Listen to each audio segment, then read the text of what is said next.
রানী, এমন মন খারাপ করে কেন বসে আছো তুমি? তা নয় তো কি আর করব, একটা সন্তান নেই আমার। এত বড় রাজপ্রাসাদে একা একা ঘুরে বেড়াই, কিছুই ভালো লাগে না আমার। সবই তো বুঝি।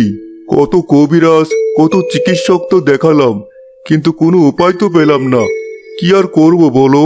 উপরওয়ালা হয়তো এভাবেই দেখতে চান আমাদের। মহারাজ, আপনার মন খারাপ কেন? কি আর করব বলো? রানীর মন ভালো করতে পারি না, তাই আমার মনও আর ভালো হয় না। মহারাজ, আমার মনে হয় প্রাসাদের একটু পরিবর্তন দরকার।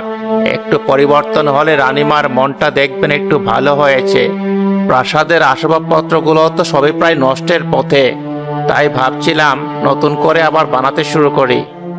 সে তো খুবই ভালো কথা, তাহলে তাই করো। তবুও যদি আমার রানীর মনটা একটু ভালো হয়। কিন্তু সেজন্য তো জঙ্গল থেকে গাছ কাটতে হবে। জঙ্গলের ওই বড় বড় গাছ ছাড়া কি আর এসব রাজকীয় আসবাবপত্র হবে বলুন?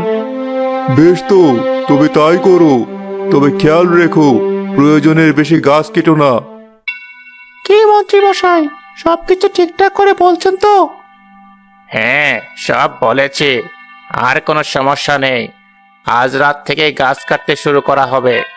যা লাগবে তার দ্বিগুণ গাছ কাটা হবে, বুঝলে? কিছু দিয়ে প্রাসাদের আসবাবপত্র তৈরি হবে, আর বাকিগুলো পাশের রাজ্যে বিক্রি করে দেব। আর সেই পয়সা এসে পড়বে তোমার আর আমার পকেটে। হে হে হে হে। সে তো ঠিক আছে, কিন্তু সব আসবাবপত্র বানাতে তো অনেক কাঠ লাগবে। তবে কি পাগল হয়ে গেলে সেনাপতি?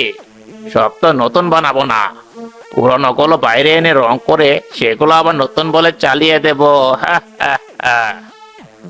আপনার বুদ্ধির জবাব নেই।